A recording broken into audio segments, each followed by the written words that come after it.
For those of you that missed the sermon, purpose will simplify your life. Yes, I'm talking to you Christians that are involved in 99 activities and ain't mastered none of them. Purpose brings focus to your life. You ever been focused on something? You ever been focused on a task at work? Building an end cap? Getting something done? Emptying a trailer out?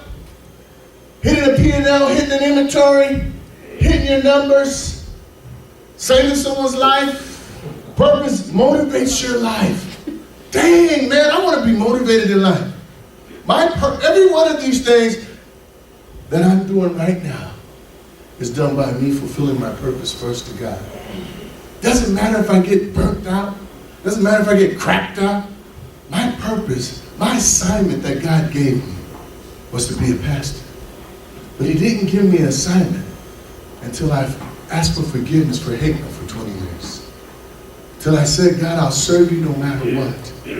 Till I gave my life to him in complete devotion to him.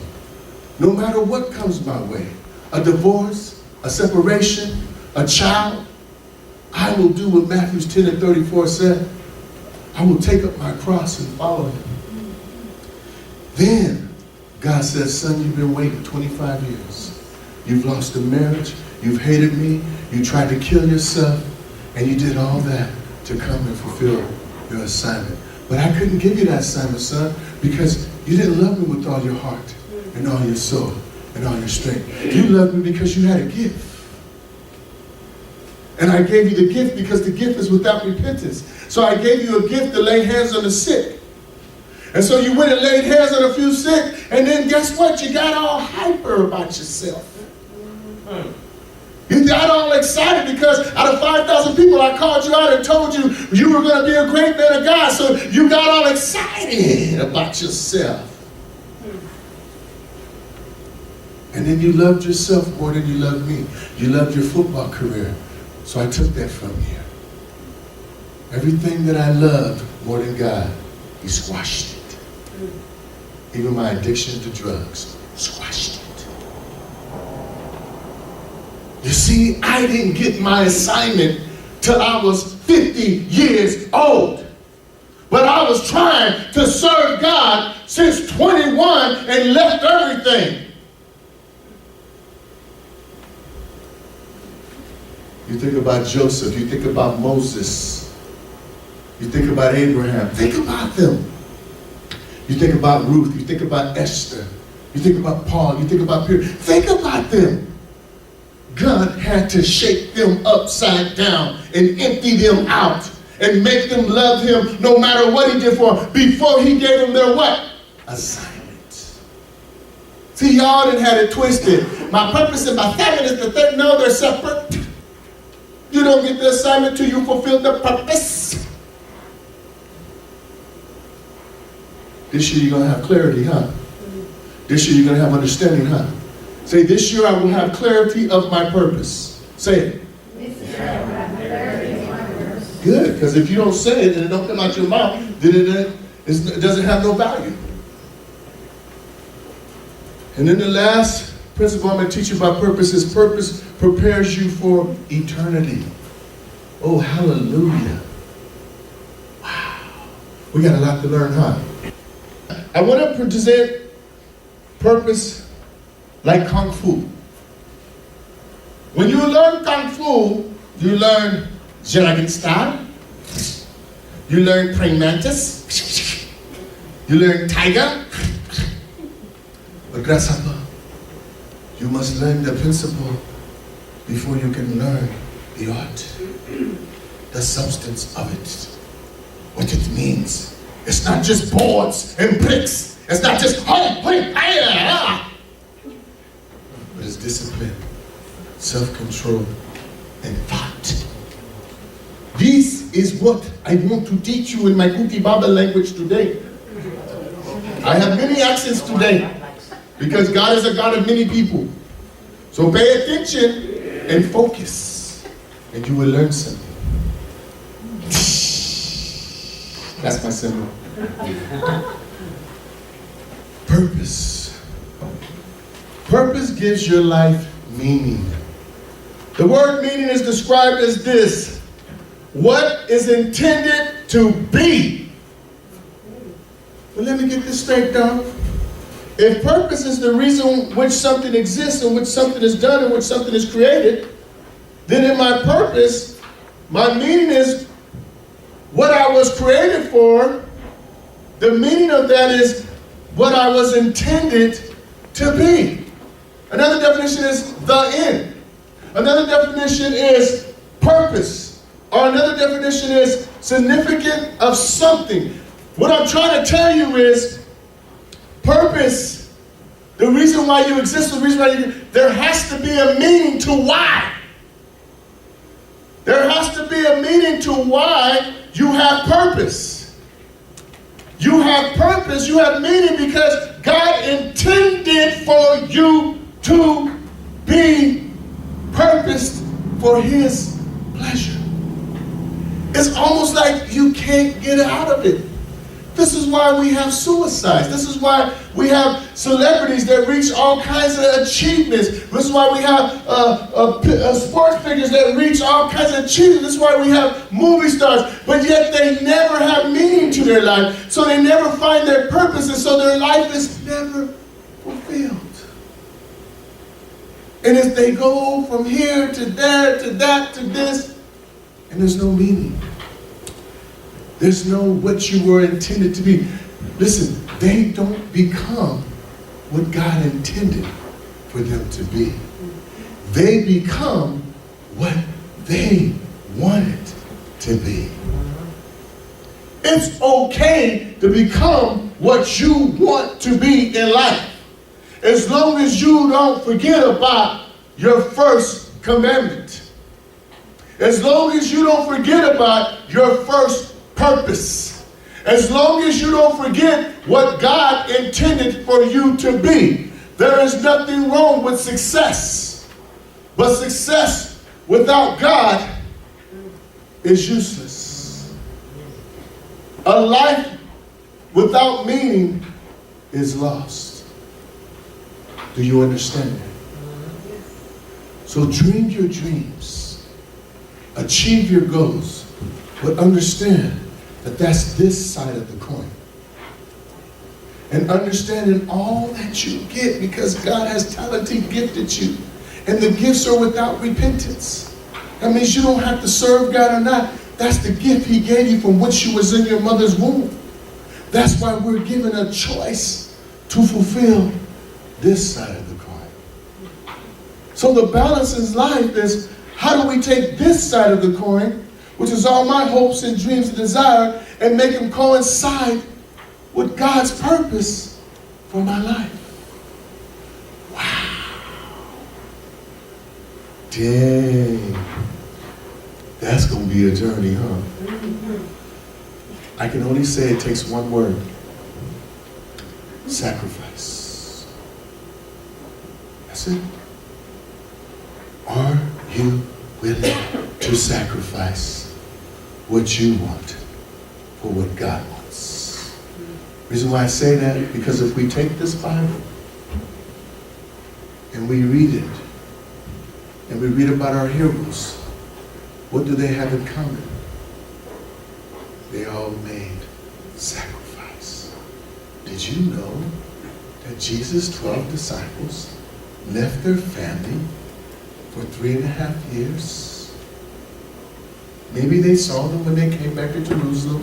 Maybe they saw them once a year. Did you know that? Do you read anywhere in the Bible where Paul's wife pulled up, Peter's wife pulled up, John's wife said, honey, here's some scrambled eggs? No. You hear about Abraham's wife, because she was pivotal to all women. You hear about Jacob's wife, because they fought over each other, Rachel and Leah. You hear about all the patriarchs, Ruth and Esther. You don't hear about their husbands. Well, you hear about Ruth, Boaz, which I'm going to tell you about him. But you don't hear nothing about the 12 apostles that left all the world to follow Jesus. Because you need to read Matthew 10 and 34. Jesus breaks down taking up your cross. It's a price. I don't mean to rain on your worldly accomplishments. I don't mean to rain on your achievements academically and all the accolades that you have. I have my own accolades. But I want to say one thing. I would give them up for a minute if it meant not me fulfilling my purpose in God. You see, I too have a busy job. But I too make sure that that coincides with God's purpose for my life. That's why I'm here every Sunday. Meaning, you know, I highlighted what is intended to be, and I highlighted a servant of God. We were intended to be his servants and to serve him with all our heart, with all our soul, and all our strength. We were to give back to him every talent and every gift that he gave us. Through what? Through somehow acknowledging God that I'm a great doctor, acknowledging God that I'm a great lawyer, to acknowledging God that I'm a successful politician, to acknowledging God that I'm a great professional athlete, to acknowledging God and making sure that God is always the beginning of everything you do while you're doing it. Amen. And then, in that, God will give you your assignment. Mr. Professional Athlete, Mrs. Doctor, Mr. Politician, you'll get your assignment. God doesn't take away any of the gifts that he's given you. People got it wrong. They got it thinking that they can't be something in the world. Yes, you can.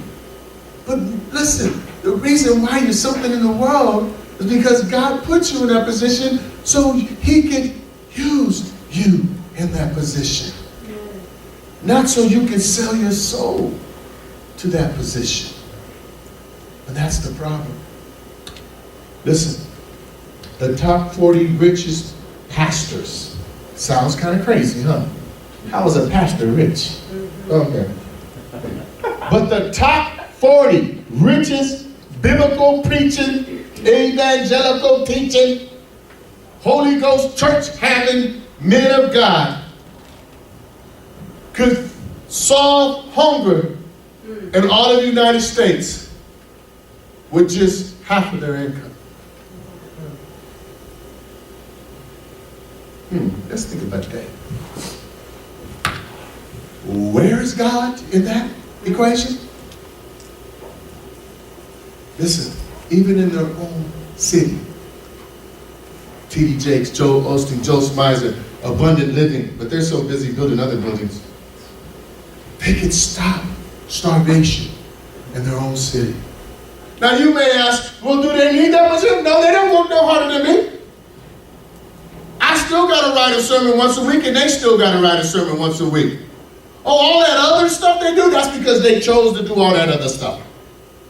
But see, I work 80 hours for the man, and they work 80 hours for the church. That is the most ridiculous stat I ever heard. The top 40 preachers in the world have enough money to stop starvation. That's without no government assistance. That's just people like y'all paying their tithes and offerings and the church sitting on the money. I don't know why they got a $10 million house and there's only 2 of them. I got that. I thought there'd be like 10,000 of them. You know, and have a bunch of little rooms for everybody. And a big soup kitchen on a mansion, right? No, it's just them. Just them 2. That's it. And they got little cars that they drive around. Or don't forget the Lear jets, because they can't take a regular jet. Because that would be ungodly. Purpose. Where's the meaning in your purpose? How did God intend for you to be that? No. Well then God, why did they get to do it? Because their talents and their gifts are without repentance. Mike, I can't stop it. I gave them that from whence they was their mother's womb. I formed them, created. I'm hoping that one day they'll walk to the other side of the coin. And they'll do like Jesus and them did. Sell everything and feed the poor. Why don't we follow the Bible's example for ministry? Is it outdated? I never knew that anything expired in the Bible. Because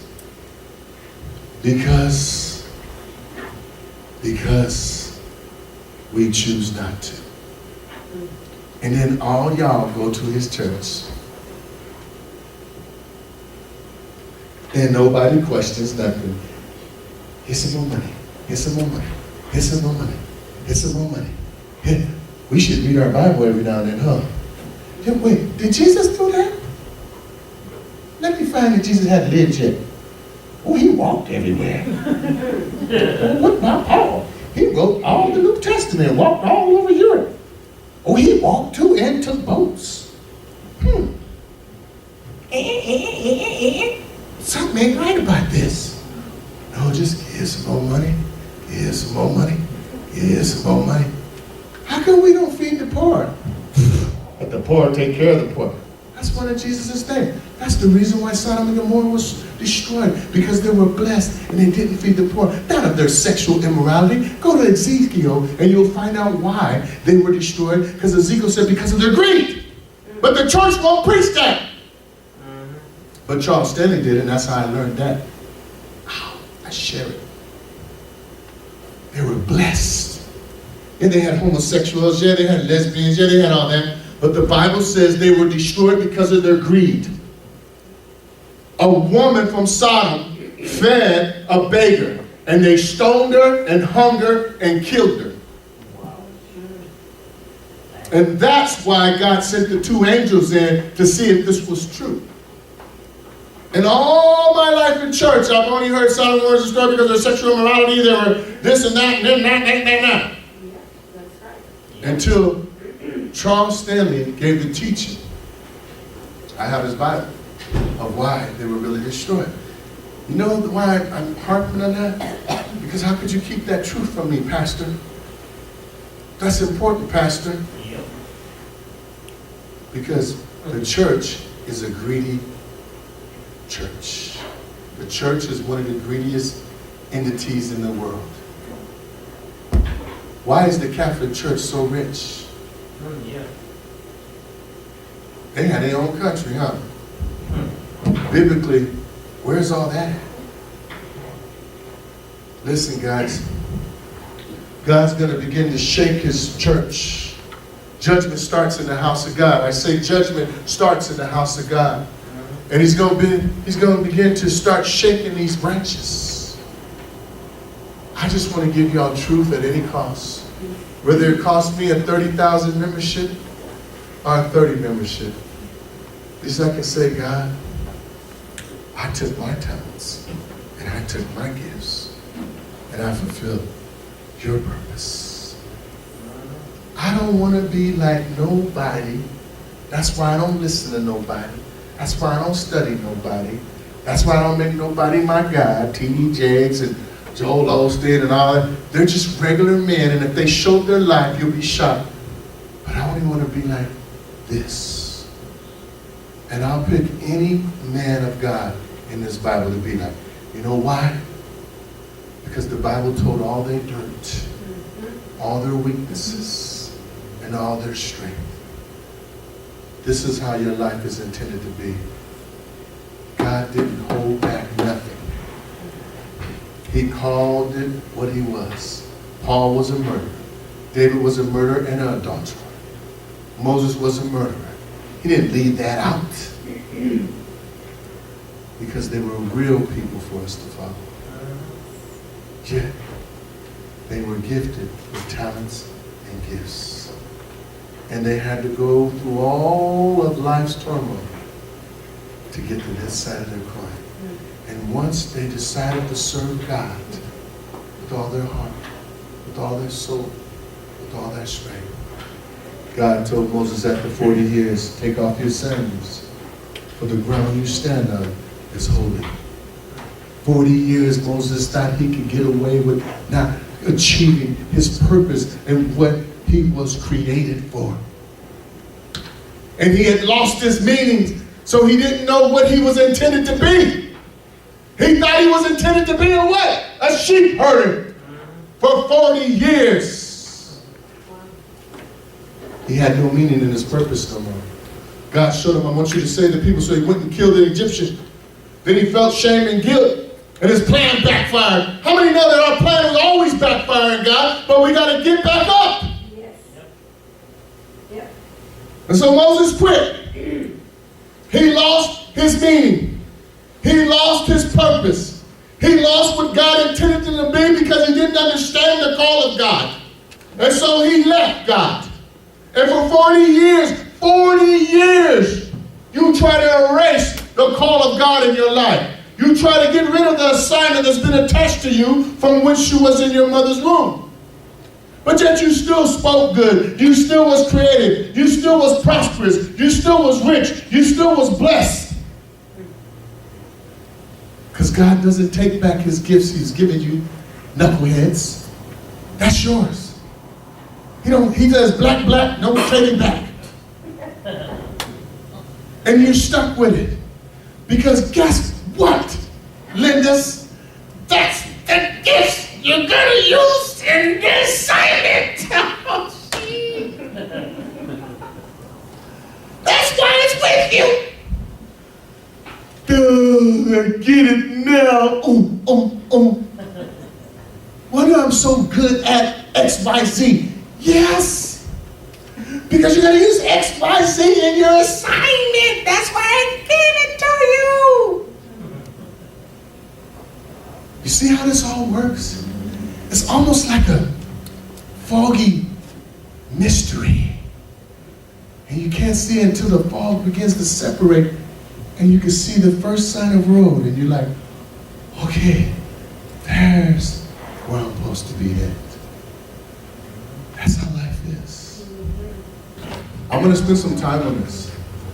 I'm going to spend a couple months in this because there's just so much. We're going to read about Ruth and Naomi, and we're going to read about Isaiah and David, and we're going to really fine-tune this verse because I feel like you guys need to understand this for the first time in your life. We fulfill our purpose of glorifying God also by living our lives in relationship, faithfulness, and service to Him. That's it. We fulfill our purpose of glorifying God by living our lives in relationship. What does your pastor preach all the time? Relationship. You know why God gives me that? Because I knew that was important. I didn't learn that from nobody. I learned that from my own trial and error, from my own fall and separation from God. I thought about devil. What did the devil do to me for 20 years? He made me stop my relationship with God. I had a close relationship with God. I loved God. I made God promises, and God held me to my promises. There was nothing more that was more important to me than anything. I told God I would lay down my life for Him at 7 years old. At 16 years old, I told Him I would drop everything I accomplished in this world and I would serve Him. At 21, I left everything that I accomplished in this world and I went to serve Him. I lost everything in God. In God. And I hadn't achieved my purpose. But I loved Him more than anything. And the very thing that I loved Him with, the devil took from me. He says, if I could just get him to curse God, I'll have him. He didn't get me to curse God, but he got me to hate God. So I never got to curse God for making me and gifting me and blessing me and giving me all these talents. I realized that that was from God. But I hated God because of all the hypocrisy in His church, all the backbiting in His church, all the lies in His church, all the false doctrine in his church. And I said, God, how could you have a church like that? And he says, where sin abounds, grace abounds that much more. I have set aside a remnant that will not bow down. And there's no such thing as a perfect church. The devil sits in every church. Don't you ever look at a church as your Savior. Don't you ever look at a man as your Savior. And he taught me that. And he says, I will take you on the ocean, and I will give you this word. And you will write it up on your heart. And no one will deceive you ever again. And from that day on, you will know me, and I will know you. And that's the journey of healing that we set out. In those 20 years, so many people would come up to me and try to get me in their church and see the call of God in my life and tell me this and tell me that. But I never went with them. I stayed in a negative position towards the church. And then when I called on God to save my life and set me free, because I was tired of doing it my way, he came and delivered me in seconds. I imagine he was like, I've been waiting for you. Come on. Jesus, get that fixed. Come on, come on. All right, here we go. Bam. And there it was. He restored the years that the locust had devoured. He restored the love that was lost. He began to speak to me. I remember my first sermon, I said, God, I know we was tight before, but I'm going to do this. Pastor wants me to preach, and I'm going to put my hand on the Bible, and I'm going to lay in the bed with my eyes closed. My wife was right there. And I said, and I'm going to turn the pages. And wherever it lands, that's the word I'm going to preach for my first sermon. Joshua 3, Joshua 5, crossing Jordan. It's about the children of Israel going into the promised land after roaming for 40 years. And God says, when you see the men carrying the Ark of the Covenant, which was God, he says, we need to move out of your position that you've been in for the last 20, 30, 40 years, and you need to follow the men with the Ark, because it's a way that you have not known. It's a road that you have not followed before. And that was my first sermon. And that's when I knew my assignment is beginning. My dad died. He died December 28, 2009. And as I drove from El Paso to California crying, I asked God, what do you require of me? I'm already going to church. If I didn't know my dad was going to die 6 months after I left, I wouldn't even left. I would have turned down this job in El Paso. And I would have spent my last 6 months with my dad. And I said, God, how could this happen? And he goes, I want you to do what I've called you to do. And that's to preach the gospel. You know your assignment. Now walk into it. You've given me your heart. You've given me your soul. You've given me your strength. You've been through everything that you could possibly go through. Now it's time for you to walk in your assignment and to fulfill your purpose, to bring meaning to your purpose, to what you were intended to be. Meaning gives you hope. Your purpose gives you meaning, and your meaning gives you hope. And it allows you to carry on. Amen? Amen. I want to read this, and then we're going to close. Go to Isaiah. Isaiah 43, verse 7. And this is talking about what is your purpose. This is the answer to that question. Bring all who claim me as their God, for I have made them for my glory. It was I who created them. God's only talking to Christians. He's only talking to those that have given their life to them and they claim God as their own. They say that they serve the one true God. He says, for I have made them for his glory. What's your purpose? What is the reason you exist? What is the reason you was created? What is the reason that something was done? God says, I made you for what? His glory. That's it. Shut down that little mind of yours and take the simplicity of the word of God as it is. Huh. I thought it was like Kung Fu. Yes, it's Kung Fu figure out the assignment.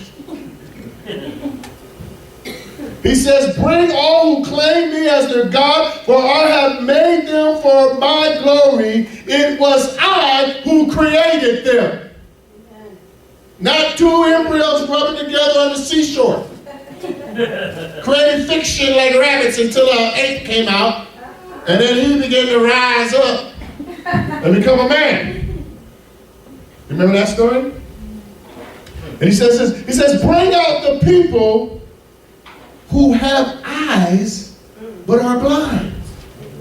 He says, and who have ears but are deaf. He said, gather the nations together, assemble the people of the world. Which of their idols has ever foretold such things? You see, when we lose our meaning, we go see witch doctors, voodoo priests, psychics, astrologers, even your pastor, to try to find out, what's my purpose? We dabble in white magic, which they call white magic, but it's all magic is magic.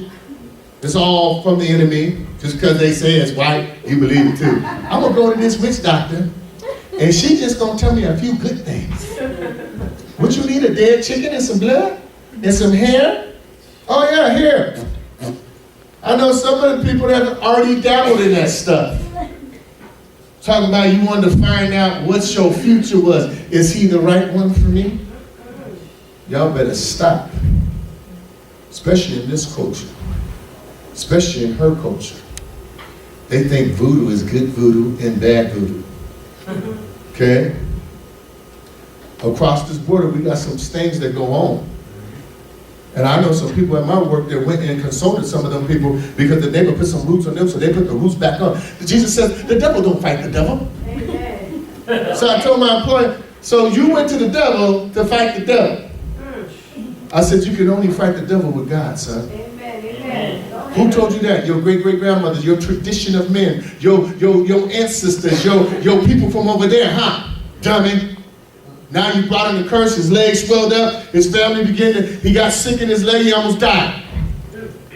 Dabbling. God says, he says, which one of your idols have ever foretold such things? Which can predict what will happen tomorrow? Nathan, none of them. Zilch, zero, not one. People lose their meaning and their purpose of what they were intended to be. So the number one thing they do, they go seek help to find out what that is. God already tells you what it is. He says, you come to me if you want to know. He says this, he says, which can predict what will happen tomorrow? Where are the witnesses of such predictions? Who can verify that they spoke the truth? Wow. My God is bad. But you are my witnesses. Amen. But you are my witnesses, O Israel. Saith the Lord, you are my servant. You have been chosen to know me. Believe in me. And understand that I alone am God. Amen. And there is no other God. No Muhammad, no Buddha, no Hare Krishna, There is no other but Elohim Echad. God, Elohim, Adonai, Yahweh. And he is one. He said, there never has been, and there never will be. Yes, I am the Lord. Stand up.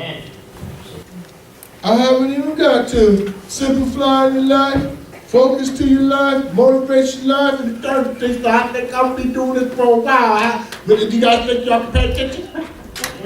Is it going to be something that you think will be beneficial to your life? Is this going to be the truth on top of truth? So help me the truth. And then I'm going to teach you guys what Jeremiah 29:11 really means. How many know Jeremiah 29:11?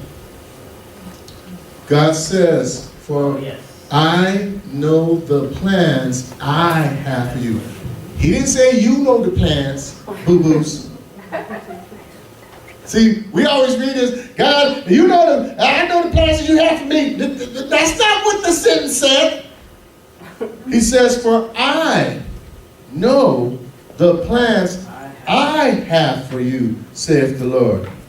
And my plans for you, basically, are good. And they're not for disaster. They're to give you a future and a hope. See, you know what that is? That's your assignment. That's your assignment. That's why God says he knows it. You don't know it because you need to fulfill your purpose first. Why you were created. Then once you get that, I will show you my plans for you.